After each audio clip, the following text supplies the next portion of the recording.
What's up, people? Welcome to this episode of the By the Hood podcast or webcast because I don't know how you're consuming this content.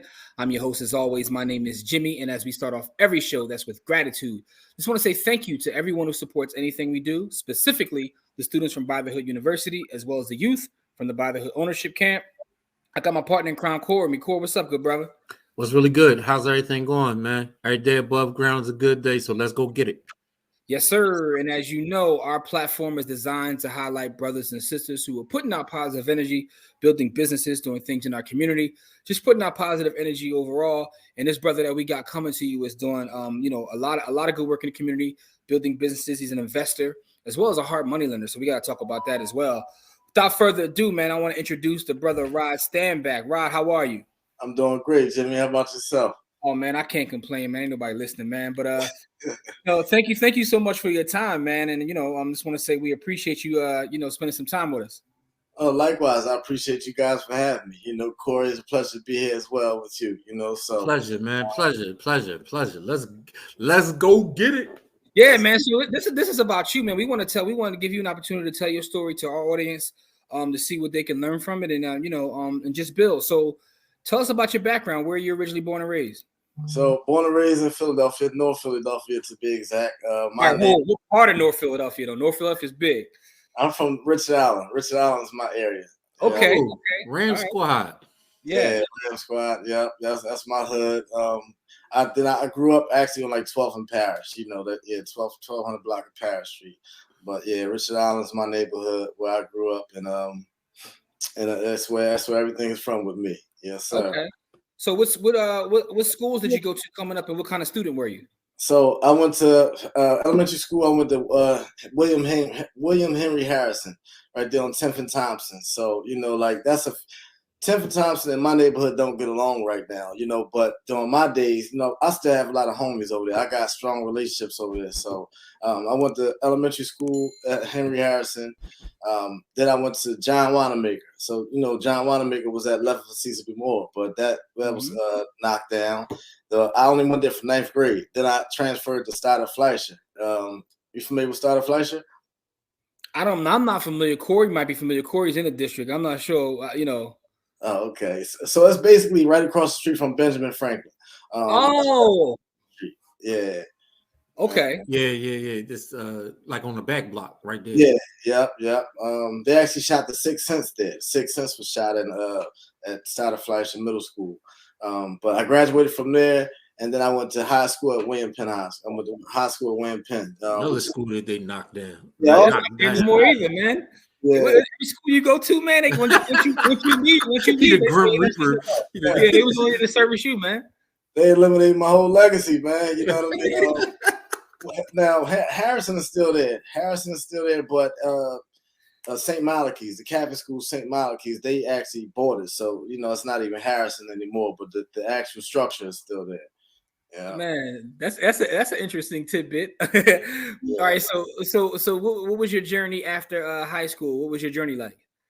So I went to high school. I didn't answer one of the questions. So my grades were fairly good, throughout school.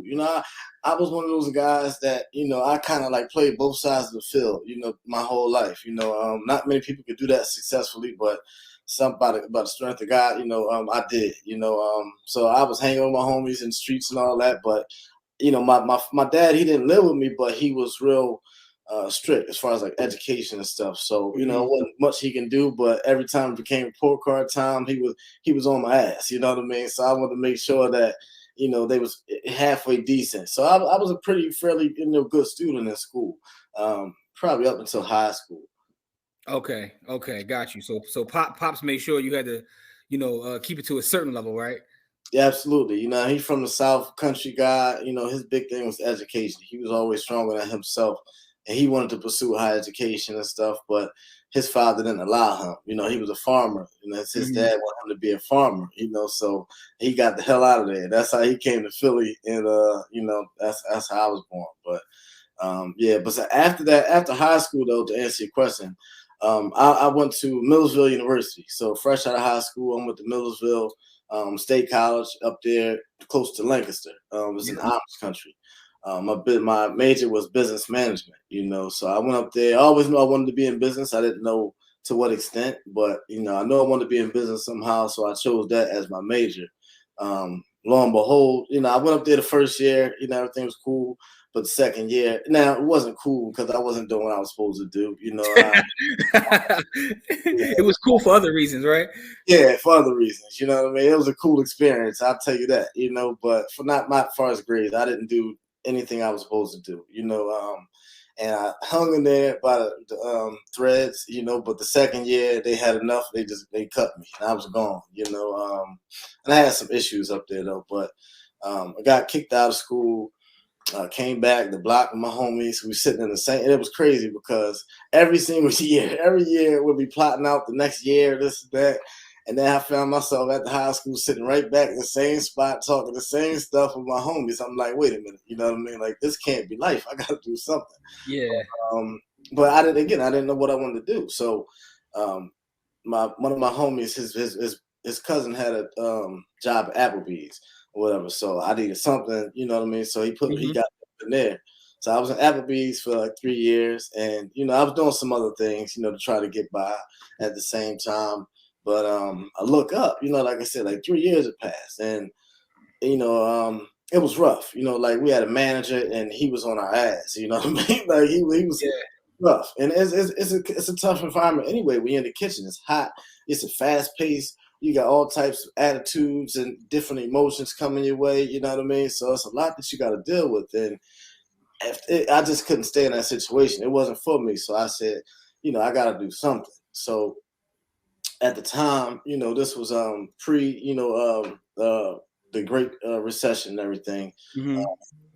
Real estate was booming. Now, I always heard about real estate being the way, the way out or the way, to wealth, but I didn't know anybody that actually took it serious as like a business. I knew people had property here, property there, but nobody I could really learn from. Then I didn't have the money anyway at the time. So I said I wanted to get aligned within the industry somehow. So I went to Delaware County Community College, DCCC. They had a carpentry program. So I went there, got my carpentry certificate, and then I found out about this opportunity at Home Depot. Somehow, I can't even tell you how I found out about it. But it was where as though, I had the opportunity to potentially be a subcontractor doing doors and windows for them, specifically doors. Okay. Now I had the degree, the certificate, but I didn't necessarily have the hands-on skills. So I wouldn't work with this guy. They didn't tell me to, but I wouldn't work with this guy for the entire summer just so I could learn it. You know what I mean? And then I actually went ahead, applied, and I got the position. So I was subcontractor at Home Depot doing the doors, and that was actually pretty cool. I loved it. Had some independence and stuff, but again, I still wanted to get into the flipping game. So I found out that my brother's best friend, he lived in the Southwest. He had a construction company they were doing a lot of work for a New York investor. And, y'all know New York investors always come down to Philly often because it's more affordable. They can, their wealth, their money there pretty well. So what this guy was doing, he was taking warehouses in the Temple University area. Not Temple, the Temple hospital area. Yeah. And convert them into student housing. You know what I mean? So we were doing all the work. So I got down with the team. I started doing that. We were doing all the work, you know what I mean? But I was like, wait a minute, I need to get on the other side of this deal because we're doing the labor, but this guy's making all the money. So right, so real quick, I want to ask you a couple questions based on that, right? So the first thing is, you said when you went away to college, you already knew you wanted to be in business and you majored in business. Why did you always know that business was the thing that you wanted to do?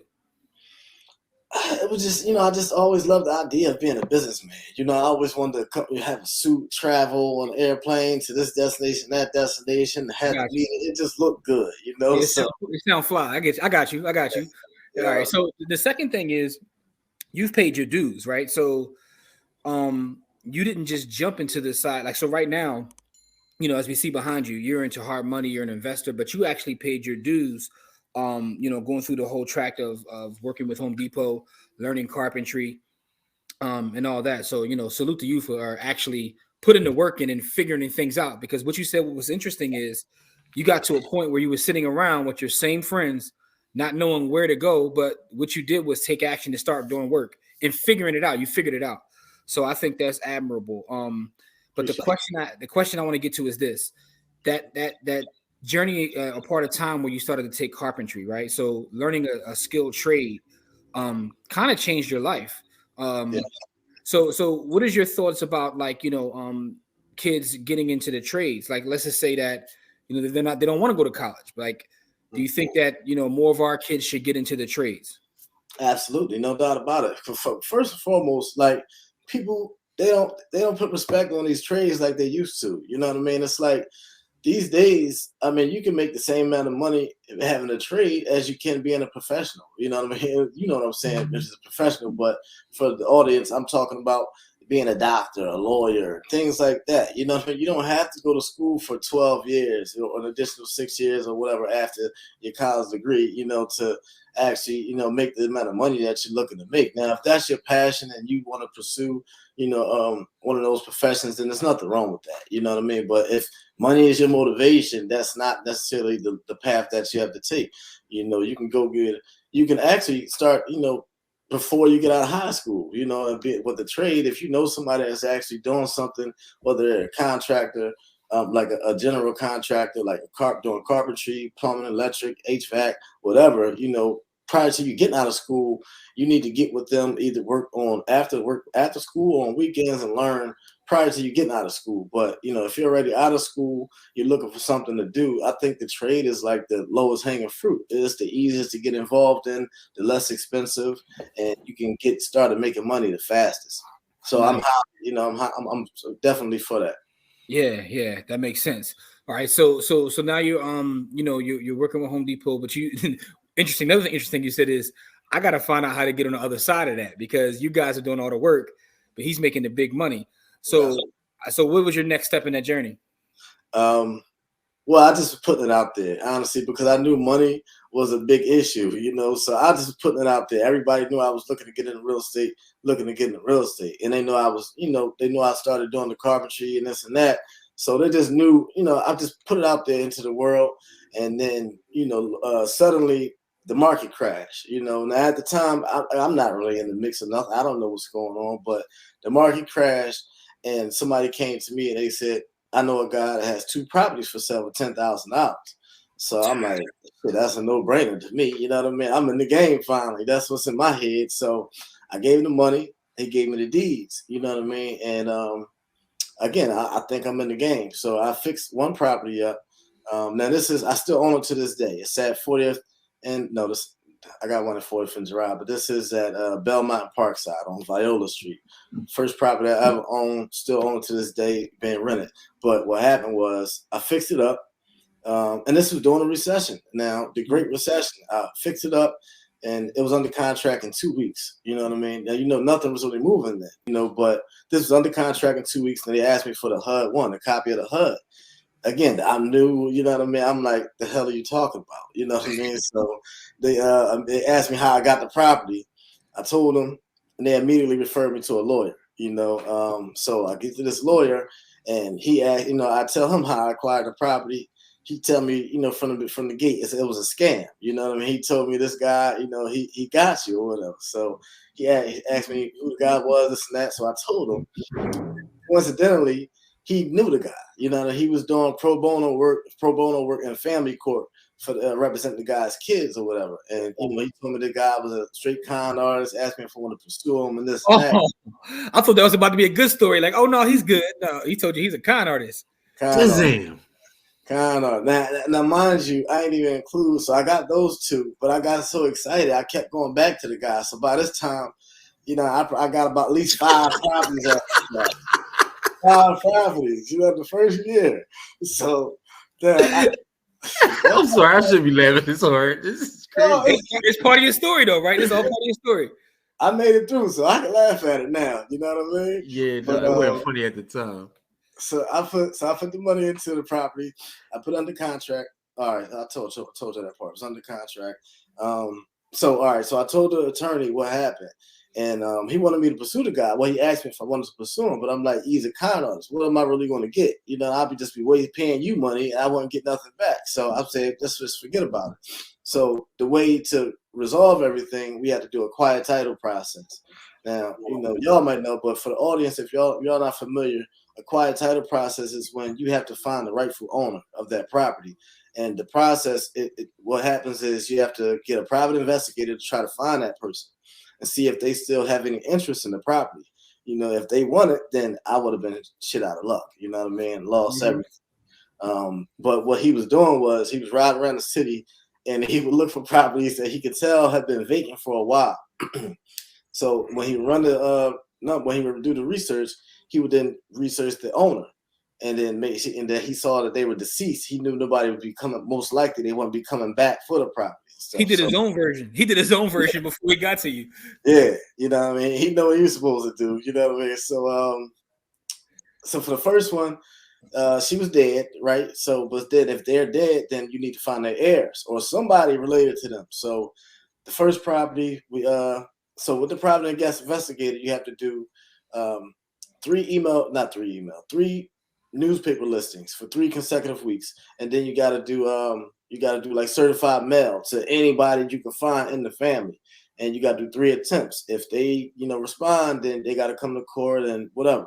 But luckily, nobody responded, from those 3 attempts from the first one. So thank God, I won that one because I had like $100,000 tied up in it at the time after I repaired it. Jesus Christ. Yeah. Now, remember, it was 2, initially. So that second one, this one I didn't really put any work in at the time, but I did this one after the first quiet title. And so the owner again was deceased, so what? But she had 2 daughters, and 2 daughters had moved to Oakland. But by the time they remembered the property, it was in shambles. You know what I mean? So they didn't really. It was like, give me $3,000 and you can have it. So I hurried up and cut the check and got them to sign off, and then that was it. But after that experience, of the risk of almost losing everything, that's what made me go in and learn everything I could about real estate investing. I went and got mentor, I had been on every webinar, read every book and everything to, gain the knowledge so I wouldn't, be that vulnerable again. Oh man, that's an interesting story. Your journey is very interesting. Let me ask you that. When you started like doing your research and reading books, what would you say is your favorite book or a book that you learned from that helped you along your journey? Actually, you know what? It's gonna sound like kind of cookie cutter because everybody say this book, but it really is what really started to shift my mindset.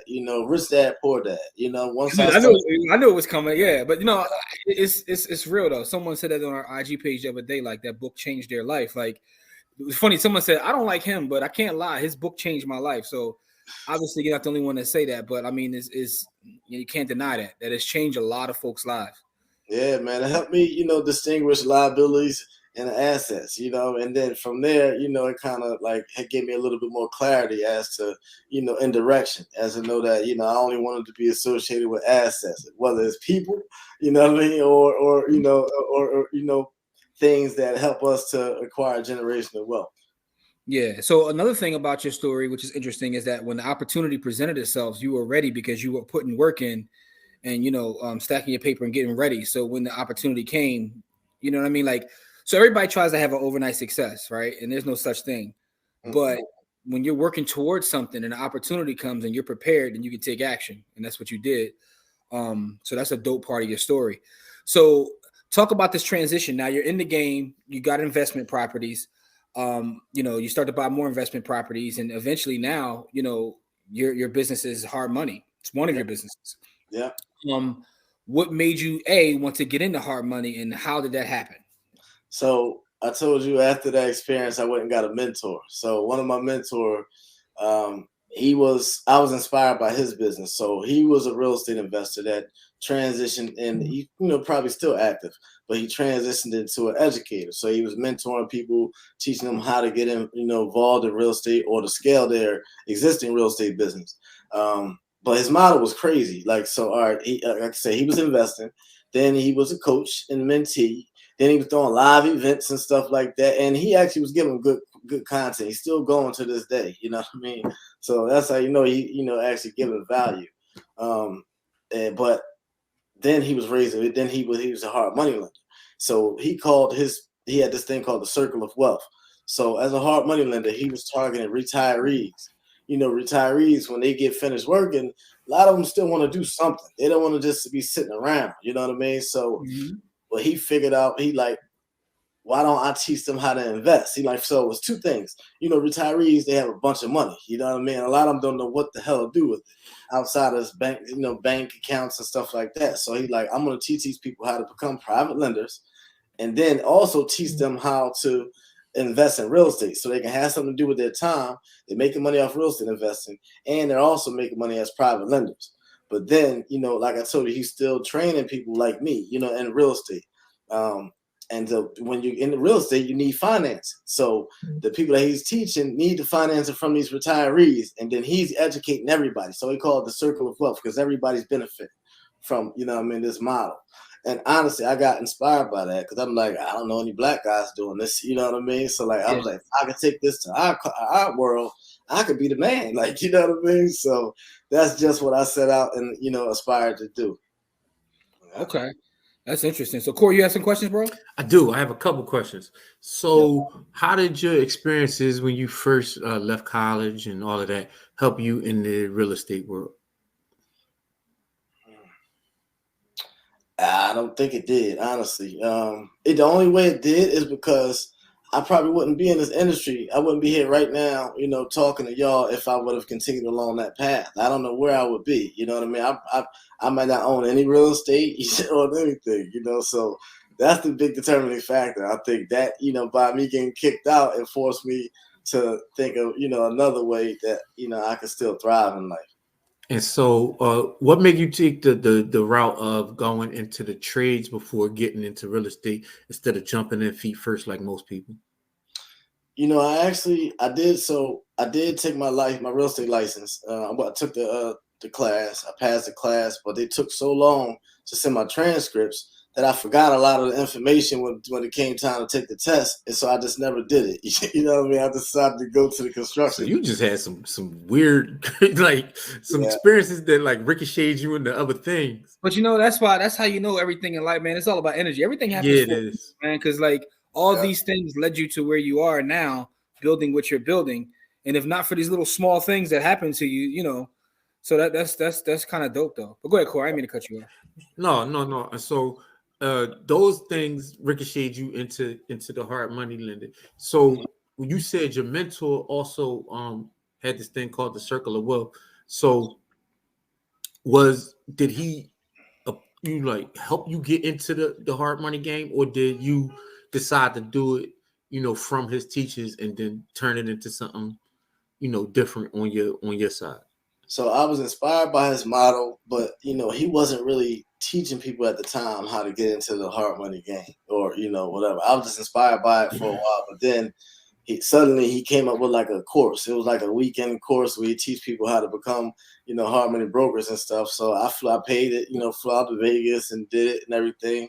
And again, I thought I was in the game, you know what I mean? Especially I got this mentor, if I don't know anybody else, I know I can submit deals to this guy. So, and I know he was actively doing deals. So I was, confident in that fact.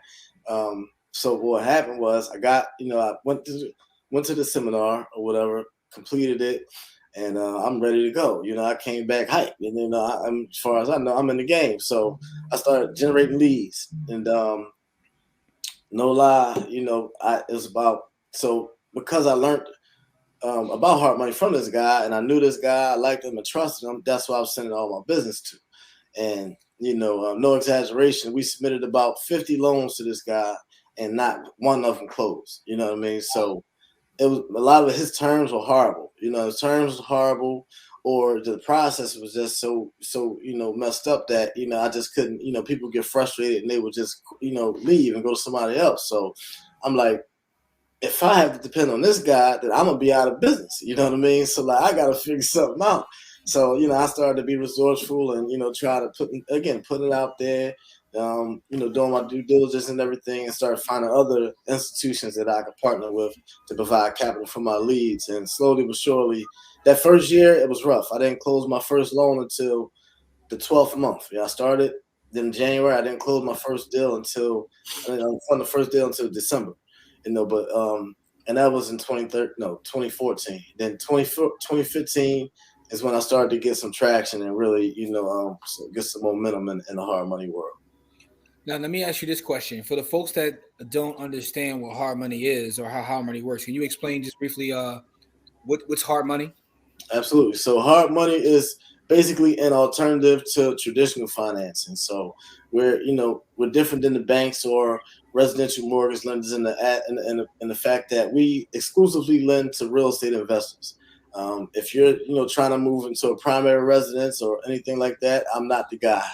But any investment property that you're seeking to get a loan for, whether it's for purchase, cash out refi, rate and term refi, whatever, I'm the guy. We do 1 to 4 units, we do 5+ units, mixed use for fix and flip, rental, new construction, you name it. Okay. Now, do you have limits? Either like the smallest you'll take or the biggest you'll take. Like, what are your limits if you have any? Yep. So we have the smallest loan amount is $75K. That don't mean that the purchase price can't be below $75,000. The total loan amount. So you can buy a house at $10,000 if you could be lucky enough to find it. You know what I mean? But as long as the rehab is sufficient enough to make the minimum loan amount $75,000, we good to go. As far as the maximum, we go up to $10 million. Okay. All right. Here we go. $75K to $10 million. And Yep. To everybody watching and listening, if you find a house for $10K, just make sure the guy's not a scam artist, because we're gonna learn from Rod's story. We're gonna learn from Rod's story. The main thing is, like, I didn't know it was a handshake deal. I didn't know about title companies and all that stuff. So make sure you owe any real estate transaction. Make sure you have a third party, that title company involved. They're gonna make sure everything is on the up and up for you. I didn't know about that at the time. Yeah, well, here's the thing, though. You had to end up paying the attorney, and you got everything fixed. That was your tuition. Everybody pays that was your tuition into the game. Yeah, you pay your tuition into the game, basically.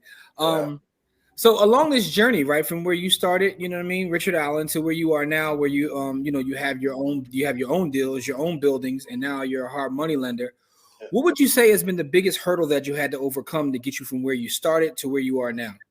That's a great question, Jimmy. So, and I think a lot of people will be able to relate. Well, a lot of people will be able to relate. So my biggest journey, with the part that I left out, I was dabbling in the streets a lot of that time. You know what I mean? So I tell you, I was playing both sides of the fence, a lot of my life. So even when I was in college, you know what I mean? Even before college, all that stuff, up until, probably mid-20s, I've been, playing the scale on the fence, whatever the term is. Yeah. Feeding both worlds. Got you. Yeah. So my biggest hurdle was the transition. You know what I mean? The transition from streets to business. And I always been, know how to present myself and stuff like that. But you don't know what you don't know. You know what I mean? I didn't. And a lot of times, it's the mindset. It's really the mindset. That's the biggest hurdle, because a lot of us are unrealistic. We think it's going to happen overnight. We think, that when you get in the business, everybody is on the up and up, because it's not the streets. You know what I mean? Yeah. So I was a little naive coming into business. I got burnt in business. You know what I mean? Because I'm thinking everybody is here trying to do good business, just because we're not, in the streets and stuff like that. Just like, to building up the resilience and everything from the failures and all that stuff. It's just the mindset, adjusting myself to have the proper mindset was the biggest hurdle, I would say. Yeah. Got you. And me and Corey talk about this all the time, man. A dude will rob you more with a pen than he will a gun. Yo, paperwork gangsters is the illest gangsters in the world. Yeah. But they do it right. There's nothing you can do about it. Yeah. All right. So, it's funny because Corey and I do a lot of work in the community where we talk to people that are trying to make that transition. And when we do something, I will actually, I know you moved now, but if you're back in the city, let us know, because I would love to have you come talk to some of the youth that we talk to who are trying to make that transition, right? But let me ask you, street and into the business world. From someone who's made that transition, though, what advice would you give to someone who is either 1 foot in the streets, 1 foot out, or someone who's in the streets but they really don't want to be there? Like, what advice would you give them as someone who's made that transition? I would say try to identify somebody who they don't necessarily even have had to make that transition. If you can find somebody that made that transition and you can latch on to them, then that's great. You know what I mean? Because they can they can help you prevent you, from taking a lot of the wrong turns, and your learning curve can be much shorter because you have somebody to learn from. Like I didn't have anybody to learn from. So I was navigating blindly, you know what I mean? But I knew the direction I wanted to go, but I didn't know the right route. So what I did after I would come in at night, I was on YouTube, for hours, you know what I mean, and for years. Nobody knew that stuff, you know what I mean, but I was doing research. So I would definitely say, start with doing research. Research. The first thing, you know what I mean, is to start doing research on different things that you think you might be interested in, because that's one of the hardest things, trying to figure out what you want to do. Because you have peer pressure, you got social media, you got all types of influences out there, you know what I mean? And the difficult part is determining what you actually want to do. So you got to explore, figure out what you want to do. Once you figure out what you want to do, I think that makes it the path a little more easier, because then you can identify what it takes for you to get, where you're trying to go. But you're saying all that to say, try to attach yourself to somebody that has been through it before, and they're where you're trying to go, because they can steer you in the right direction and help, your path to growth, be that much faster. Yeah. So mentorship. Well, first you got to make the decision that you do want to make the transition, and then find mentorship is basically what you're saying, right? Yeah, basically. Yeah. Yeah. Oh man. Well, listen, that's admirable, man. And congratulations on making that transition and figuring things out. Because like you said, your journey wasn't the easy one, but it all led you to where you are now, right? Absolutely, man. Yeah, man. So I just want to thank you, man, for sharing your story. But tell us this though: what does the future hold for you, right? Like, what are some of the things you're looking to do in the future? More of the same, or you're looking to do other businesses? Like, what's the future hold for you? So, like you guys, like I've been in this industry for a while. You know what I mean? Like I said, I bought my first property in 2008. 2009, the market crashed. I've been active, this entire time consistently. But I haven't been like a big social media presence. That's why you guys never heard of me and stuff like that. I was kind of anti. Again, coming from those street background, you know what I mean? So I had to be forced to do this. I had to beg Cord to come on the show. Cord didn't even want to do the show with me. I'm like, come on, man. Like, so I understand. I understand where you're coming from.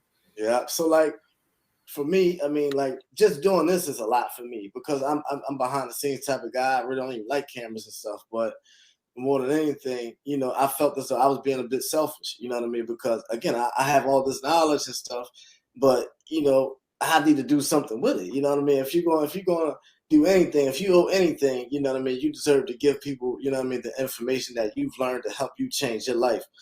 So I felt that I was obligated to get out of my shell and forget about anything else that was in my head, whether it was a fear of, you know what I mean, public speaking, whatever, little cool stuff, anything. All that was obsolete, you know what I mean? The most important agenda is making sure that, I help people, the same way I would have liked to be helped, when I went through my journey. So I had to face my fears of cameras and all that stuff and, putting this information out there because one thing about hard money world, especially as being direct hard money lenders, there's not many black people, y'all. You know what I mean? Like I've been in this business since 2013. It's 2022, 8-9 years. And I can count on one hand, you know what I mean, literally how many black people I met in this business that are in my position. You know what I mean? So like the issue is, I guess it's by design, you know what I mean? But the issue is there's no school, there's no training to teach you how to become a hard money lender.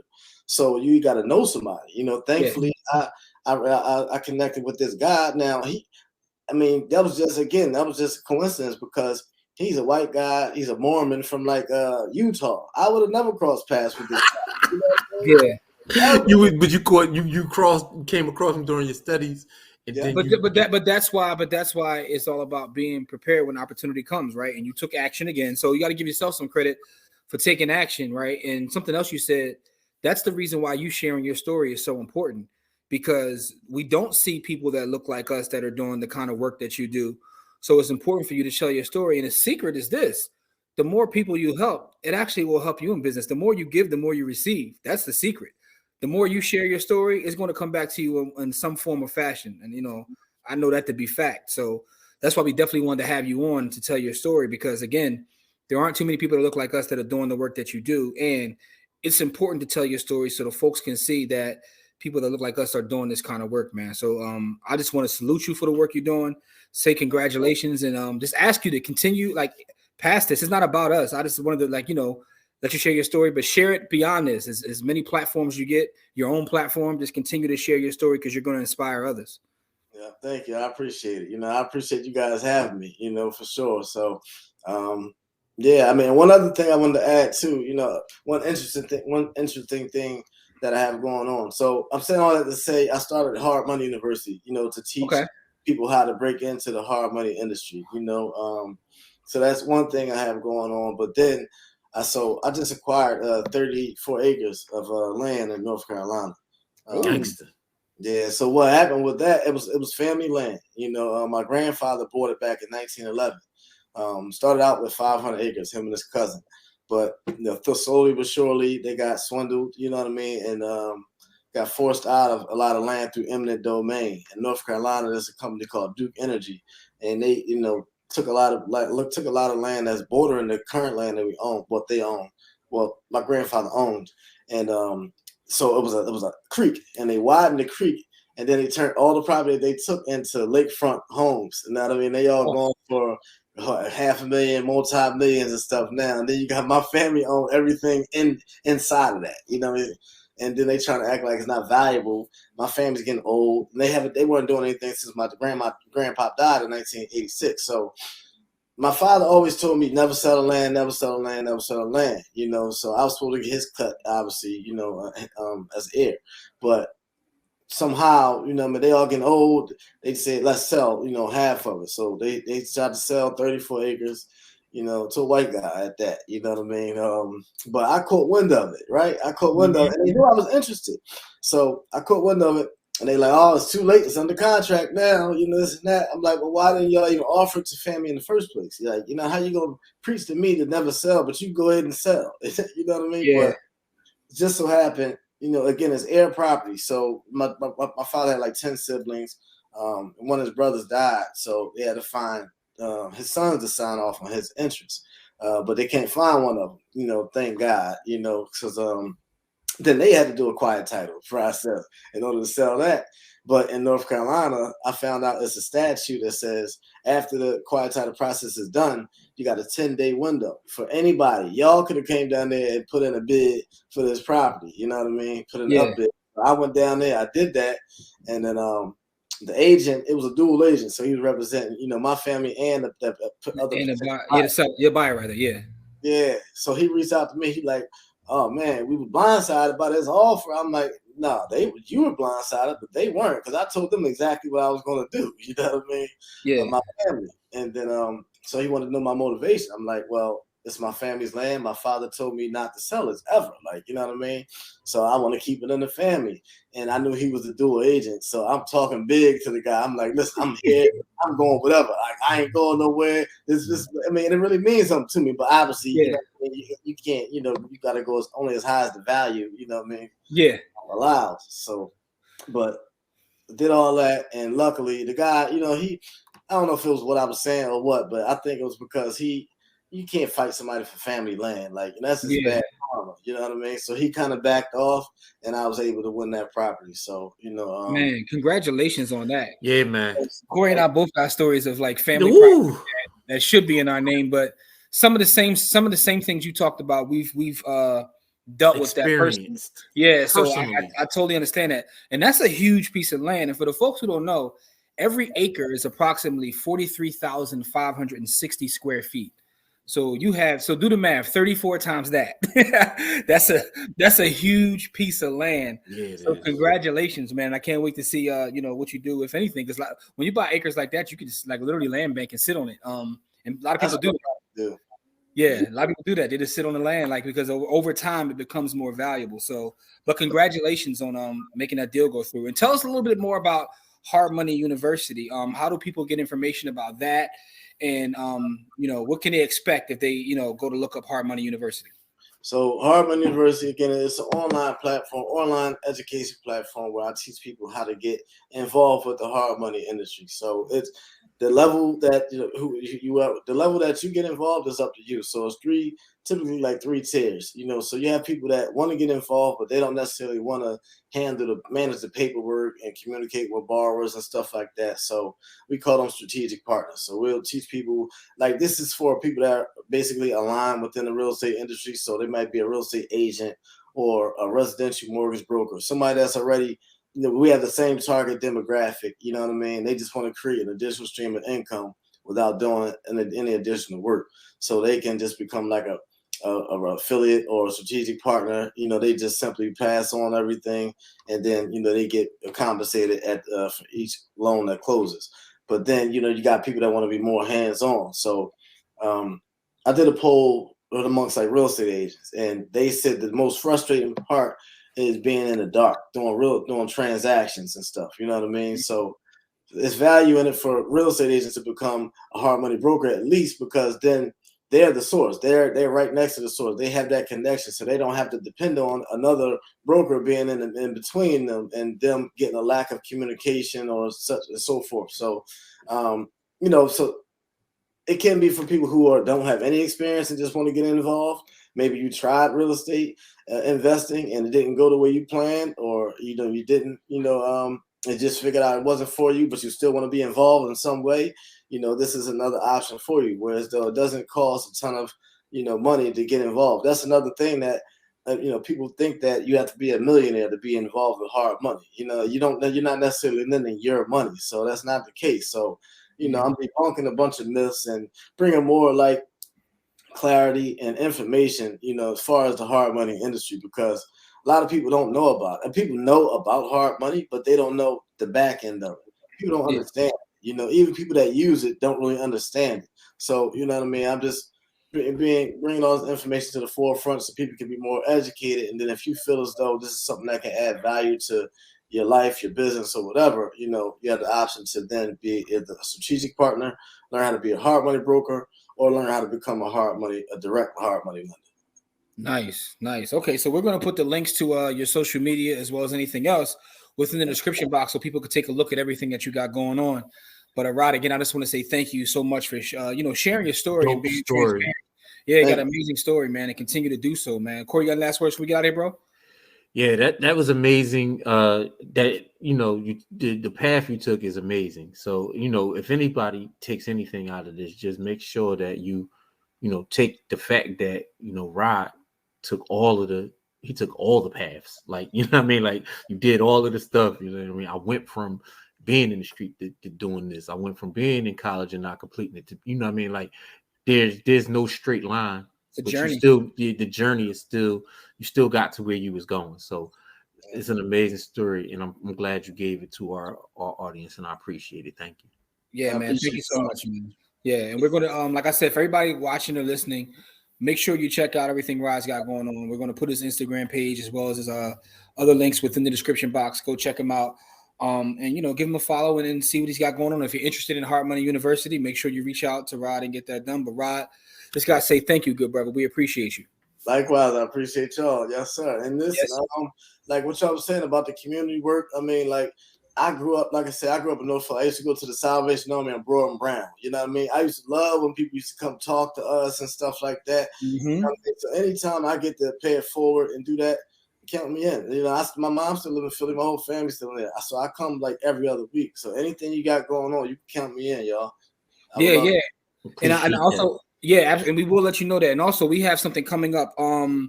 It's April 2nd. So it's 8 Saturdays. It's a financial literacy series that's going down at City Athletics right in Nicetown. It starts on April 2nd. And, we're a part of that. We're going to talk a little bit about crypto as well as stocks. And it's right in the community. It's for high school students.